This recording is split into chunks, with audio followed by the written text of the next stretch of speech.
Aujourd'hui, on va un petit peu voyager aux quatre coins du monde, parce que j'aime bien ça, voyager, peut-être que toi aussi, et on va en plus un petit peu voyager à moitié dans le futur, parce qu'on va parler de projets de construction de villes du futur, des projets crypto qui vont chercher à attirer des entreprises crypto et des particuliers qui possèdent des cryptos. Sachez que dans quelques années, il est bien possible qu'aux quatre coins du monde, des villes et des pays essayent de vous attirer parce que vous serez riche avec vos investissements en crypto. Donc on va aussi un petit peu fantasmer dans cette vidéo. On va se demander où est-ce qu'on pourrait bien aller habiter avec notre crypto-moula. Ça peut faire du bien à l'esprit de penser à tout ça. Mais on va quand même étudier un petit peu tous ces projets et se demander si ces projets sont finalement que des utopies ou est-ce que c'est viable et ça pourrait avoir une réalité. Si t'aimes bien voyager, si t'aimes bien te poser tes questions sur le futur et que tu veux être riche dans ce futur, tu peux t'abonner à ma chaîne, liker ma vidéo, ça t'aidera à être riche, ou peut-être moi. Et suis-moi sur mes réseaux sociaux, on est bien sur Twitter, allez viens. J'investis dans les cryptos pour être riche dans le futur, faire de couilles dans le futal, ainsi soit-il, mon bitcoin et mon couteau. J'ai d'abord commencé à parler de ce projet, Satoshi Island, dans un tweet où je m'interrogeais et je disais est-ce que c'est une utopie ou une réalité? Bon, pour l'instant on peut pas y répondre, mais on peut déjà commencer à voir en quoi consiste ce projet. Alors déjà, si ça s'appelle Satoshi Island, c'est évidemment en référence à Satoshi Nakamoto, l'inventeur du Bitcoin. Ça se veut être un futur paradis pour tous les adeptes des crypto-monnaies. C'est le projet de 4 investisseurs et ils veulent fonder la capitale mondiale des crypto-monnaies. Satoshi Island se situe sur l'île de Lataro, c'est au Vanuatu, c'est un archipel de plusieurs îles. L'île fait 300 hectares et pour l'instant, c'est surtout de la forêt. Il y a quelques travaux qui ont déjà commencé, c'est les petites maisons qu'on voit ici, on va revoir ça un peu plus après. Tous les paiements sur l'île se feront en crypto et l'achat des terrains, en fait les terrains c'est des NFT, on va aussi voir ça un petit peu après. Alors c'est pas ouvert non plus à tout le monde cette île, tout le monde ne pourra pas y habiter parce que déjà ce sera limité à 21 000 habitants. En référence aux 21 millions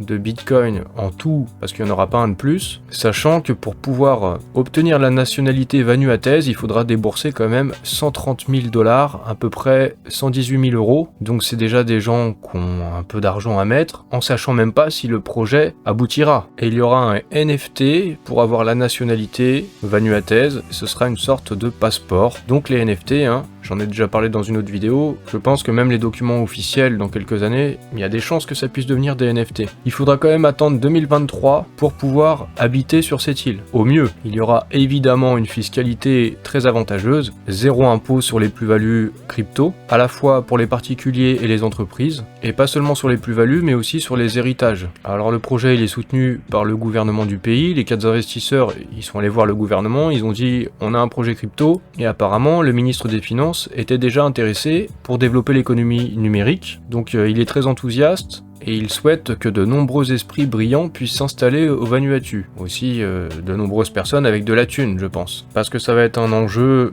lors des prochaines années, pour certains pays certainement, de vouloir attirer des gens qui auront beaucoup d'argent et aussi des entreprises pour développer l'économie. Donc je m'attends à ce que dans les années à venir, un certain nombre de pays tentent de séduire les gens qui ont des cryptos, offrir la nationalité et compagnie. Effectivement, les travaux ont commencé, là c'est des images pour faire les premières petites constructions sur l'île. On peut voir un peu, ça c'est des vues, c'est pas la réalité, c'est des maquettes, pour voir un peu à quoi ça pourrait ressembler dans le futur, cette île Satoshi Island. Voilà encore une autre photo des petites maisonnettes, et encore une autre, ça fait pas rêver ça. Je vous mettrai de la documentation en description, et également le lien vers le site du projet, satoshiisland.com.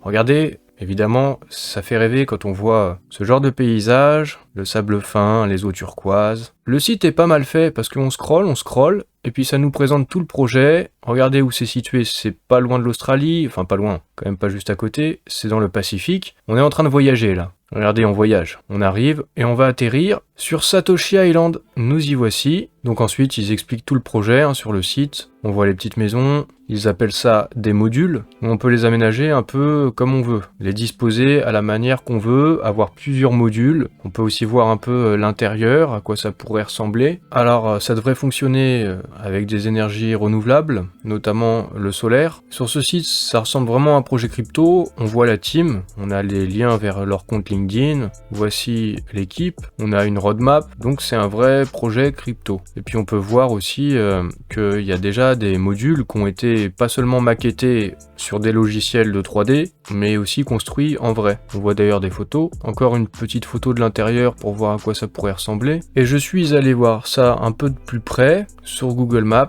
Là, regardez l'échelle, 500 mètres, ça fait à peu près ça. Du coup, à vue de nez, ça fait à peu près 2 km pour traverser l'île de part en part. Et pour avoir une petite comparaison, si on regarde dans Paris, si on part de la place de la Concorde et on remonte jusqu'à l'Arc de Triomphe, ça fait aussi à peu près, là regardez c'est 500 mètres, ça fait aussi à peu près, je pense, 2 km, peut-être un peu plus que l'Arc de Triomphe. Hop, on remonte jusqu'ici, ça ferait à peu près la superficie de l'île Satoshi Island. Du coup, ça peut sembler un peu petit quand même. Surtout pour caser 21 000 habitants, je suis pas sûr qu'on atteigne 21 000 habitants, à moins de construire des immeubles peut-être. Si on regarde à côté, il y a quand même une île beaucoup plus importante, beaucoup plus grande, parce qu'au début, je me suis dit, si c'est juste une petite île perdue au milieu du Pacifique, toute seule comme ça, c'est pas évident. Mais finalement, c'est très proche du reste d'une île plus grande et de l'archipel du Vanuatu. Il y a une chaîne YouTube du projet, je vous mettrai ça aussi en description, tout en bas. On peut regarder ça d'un peu plus près. Et donc, comme on disait, avec des NFT, on achète des blocs. Et il faut, il me semble, 10 blocs pour avoir vraiment un terrain pour y construire ensuite les petits modules. Et puis, plus on achète de blocs, plus on a de terrain, et plus on peut aussi acheter de modules pour en faire des maisons plus grandes. Et voilà après à quoi ça peut ressembler. Comme ils disent, voilà, on achète des plus grands terrains, on a plus d'espace et on peut construire des habitations ou une villa plus grande. Et ensuite, à quoi ça devrait ressembler? Je trouve, je sais pas vous, mais ça fait un petit peu camping, on dirait un camping. C'est le camping de Satoshi, un grand camping. Et en fait, il y aura aussi un métaverse, il sera possible d'explorer l'île en mode métaverse. Regardez le petit bonhomme qui court à travers l'île, à travers les blocs et les terrains. On a encore un petit peu des vues supplémentaires, il sera possible de choisir l'aménagement des modules. Ça fait vachement mobil-home, des bungalows, vraiment le camping. Les habitations, les modules ont l'air quand même vachement transparents. J'ai l'impression que tu vois ton voisin quand même. Après, il y a eu d'autres projets, un peu dans le même style, qui ont pu s'avérer être finalement seulement peut-être des utopies et qui n'ont pas été viables, comme MS Satoshi, c'est une croisière, c'est un bateau de croisière de 777 cabines avec jusqu'à 2020 personnes. Pareil, c'est crypto-friendly évidemment, donc le Bitcoin accepté à bord du navire pour payer tous les biens et les services. Et les cabines pouvaient être vendues entre 25 000 et 50 000 $ quand même. Ça s'adresse quand même plutôt à des gens qui ont quand même pas mal d'argent déjà.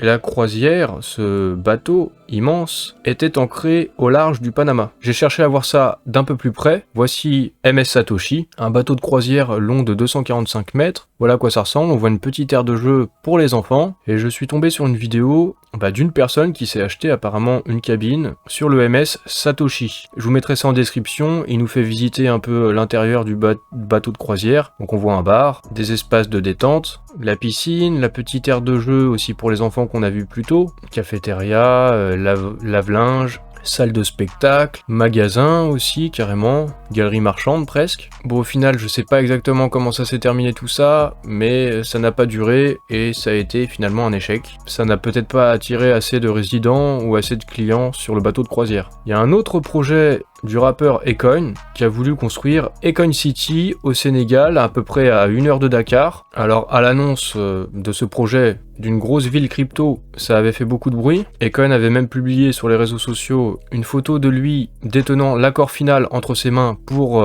démarrer ce projet. C'était le 13 janvier 2020. Encore une ville où on pourra payer les transactions exclusivement en crypto-monnaie et avec aussi en plus une crypto qui s'appelle Akoin, comme Akon. Alors Akon City, les coins, c'est peut-être un peu mégalo au passage. Après, Akon avait précisé que le projet s'étendra sur 50 à 100 ans et qu'il ne vivrait pas assez longtemps lui-même pour voir le projet terminé. Je suis allé choper quelques images sur YouTube de ce que devrait être Akon City. Alors c'est quand même une assez grande ville normalement, ce qui est prévu, avec casinos, centres commerciaux, des hôtels, des restaurants, des districts dédiés à la technologie et l'innovation pour les entreprises je suppose, avec des hôpitaux, la police, des bâtiments résidentiels, en fait tout ce qu'il faut, un plan d'urbanisme pour une ville. Le design est hyper futuriste et ça se veut mêler en même temps un côté futuriste moderne et avec la culture sénégalaise, avec même un stade de foot, ça ressemble presque à une œuvre d'art en fait.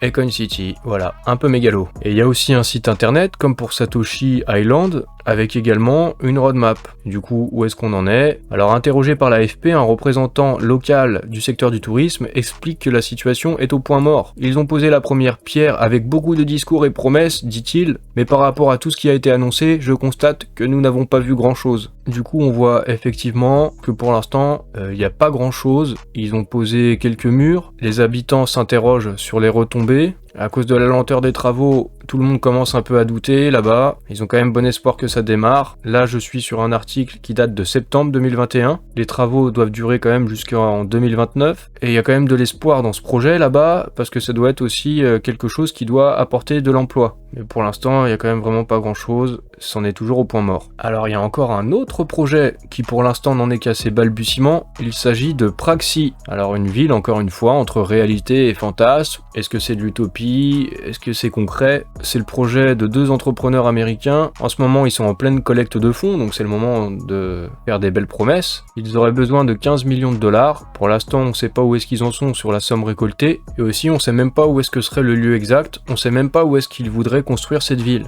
Certains partenaires du projet ont proposé de faire ça sur une plateforme spatiale, carrément, ou d'autres en Antarctique pour pouvoir entreposer les serveurs de minage et que ça puisse bien se refroidir. Mais bon, après, qui a envie d'aller habiter en Antarctique ou dans une station spatiale? C'est quand même un peu chelou. Donc voilà, un projet pour l'instant qui repose vraiment sur rien. Mais vous avez peut-être entendu parler du dernier projet là dont je vais vous parler, c'est Bitcoin City au Salvador. Ça a été présenté par Nayib Bukele, le président du Salvador, avec une centrale géothermique pour produire de l'électricité d'énergie renouvelable et en même temps faire du minage de Bitcoin. Cette centrale géothermique, elle est déjà construite, elle est déjà opérationnelle, elle permet déjà de produire de l'électricité qui devra ensuite alimenter la future ville, qui est pour l'instant encore un projet, la ville de Bitcoin City qui sera non loin de là. Voilà à quoi ça devrait ressembler. Pour l'instant, on n'a pas non plus encore vraiment d'image, pour l'instant il n'y a rien. C'est un projet, mais c'est peut-être un projet qui a plus de chances d'aboutir. La ville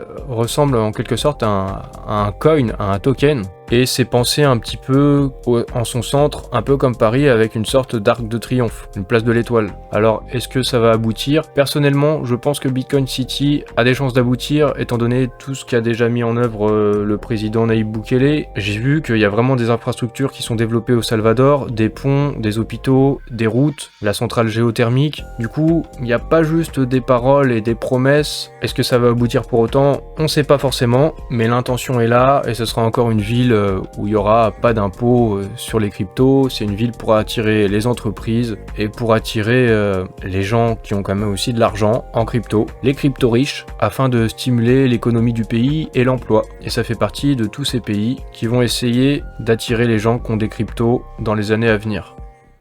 Bon alors, est-ce que ça te fait kiffer de te projeter dans ce futur et te demander où est-ce que tu seras peut-être? Quelle sera ta destination de rêve? Est-ce que tu as entendu aussi parler peut-être d'autres projets dont je n'ai pas parlé dans cette vidéo? N'hésite pas à le dire en commentaire, j'ai bien envie de regarder ça. Bon, en tout cas, qu'on soit riche ou pas dans le futur, et que ces projets crypto, ces villes, que ça aboutisse ou pas, ça t'empêche pas de t'abonner à ma chaîne, d'activer la cloche, de liker cette vidéo, et puis de lâcher un petit commentaire. Tu peux même juste mettre commentaire, il y en a qui le font, c'est toujours bien pour le référencement.